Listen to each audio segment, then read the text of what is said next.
Begitu juga dengan satu ketika Sayyidina Ali, dia naik kuda.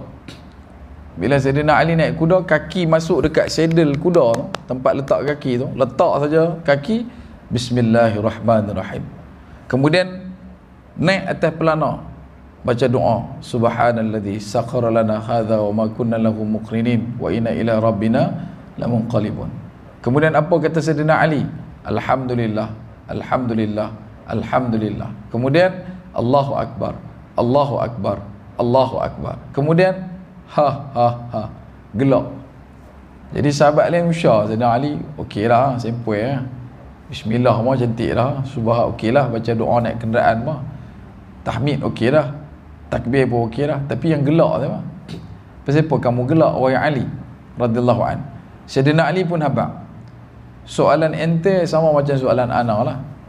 Dia pernah tanya dekat Nabi benda yang sama, kan?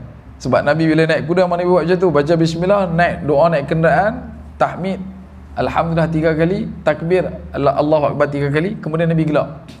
Dan kata Sayyidina Ali, aku pernah tanya benda tu dekat Nabi SAW. Tinggal lagi bila aku memahami apa yang Nabi SAW buat, rupanya benda ni aku cuma perlu buat, tak perlu tahu kenapa dan mengapa. Sebab logika perbuatan Nabi tak mampu digaris ukur dengan akal. Banyak benda, sebab dia berkaitan dengan iman. Dengan Nabi dan Rasul ni kan kita kena iman.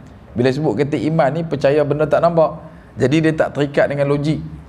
Tapi pasal kita ni wa'allamahul bayan, insan, maka kita gelutlah nak tahu pasal apa.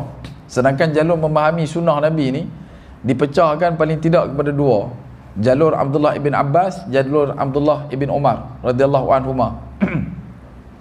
Kalau Abdullah ibn Abbas, ya, dia akan fikir moral of the story, motor behind lori, udang balik mi, pasal apa Nabi buat tu, kenapa macam ni, dan apa kesan dia, pasal apa tak buat macam ni, oh pasal tu, dak dia fikir lagu tu, Abdullah ibn Abbas. Tapi Abdullah ibn Umar tidak, persis bapak dia, Sayyidina Umar. Sayyidina Umar pernah satu ketika, bila mana Nabi cium Hajar Aswad, dia pun cium. Dan tuan-tuan mesti ingat perkataan Sayyidina Umar. Dia kata, aku cium sebab Nabi cium, bukan pasal apa-apa tau. Dia amat kat batu Hajar Aswad tau. Dia kata, aku cium sebab Nabi cium, bukan pasal apa. Jadi pendekatan itu sampai kepada Abdullah bin Umar. Abdullah bin Umar dahsyat dia. Bila dia pijak, bila Nabi SAW pijak, Nabi angkat kaki, bekas tapak kaki Nabi ni, Abdullah ibn Umar akan pijakkan kaki dia dalam tu. Dia akan ikut persis Nabi buat.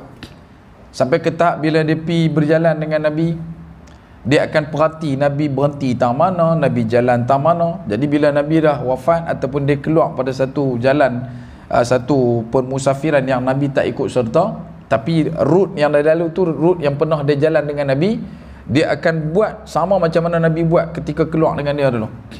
Jadi dia tengah duduk berjalan ni, sahabat-sahabat kata tengah-tengah duduk berjalan, tentu dia berhenti, dia pergi duduk dekat satu tempat. Kemudian dia pergi duduk kat bawah pokok ni. Kemudian dia main pusing dekat satu tempat, lepas tu dia masuk balik dalam ada ni permusafiran, jalan sekali. Sahabat tanya, hang pasal apa tadi duduk jalan elok-elok, pergi sana, lepas tu hang pergi sini? Dia kata, sepanjang aku ikut dengan Nabi SAW melalui jalan ini, Nabi memang bila sampai dekat sini, Nabi akan pergi kat situ. Bahkan dia meletakkan dan menetapkan, kalau nak qada hajat pun, dia akan pergi qada hajat dekat tempat yang Nabi berhenti saja, tak lebih pada tu. Yang ni Abdullah ibn Umar. Sebab tu bila main kat kita, dia akan main 2 wajah lah. Contoh mudah, kalau kata contoh, kita pun kata pakai sunnah adalah kita pakai jubah. Maka benar lah, Nabi SAW di waktu Nabi pakai jubah, maka kita pakai jubah pun adalah sunnah. Tapi pada jalur Abdullah ibn Abbas, dia tengok pasal apa kena pakai jubah. Oh, target pakai jubah ni adalah untuk tujuan menutup aurat. Jadi kalau orang tu pakai baju Melayu sekalipun, bubuh kain pelekat sekalipun, pakai baju dengan samping sekalipun, asal dia menutup aurat, masih lagi menepati sunnah. Tak ada titik tembung pun. Tapi pasal kita ni tak mahu mengaji, maka kita cari point untuk bergeli. Hak ni masalah. Sebab tu kita kena jadi orang yang berperasaan seperti Nabi, yang melihat semua manusia layak ke syurga, kita belum tentu. Jadi orang yang duduk dalam keadaan merisaukan diri dia sama ada mampu untuk tidak melangkah ke dalam syurga berbanding orang lain. Orang lain dia tengok semua ni syurga ni, dia belum tentu. Maka kalau ada sifat tu, insya-Allah kita akan jadi orang yang senantiasa duduk dalam keadaan bersangka baik pada Allah Subhanahu Wa Taala. Dan itulah yang dikatakan sebagai berperasaan seperti Nabi, bukan perasaan Nabi.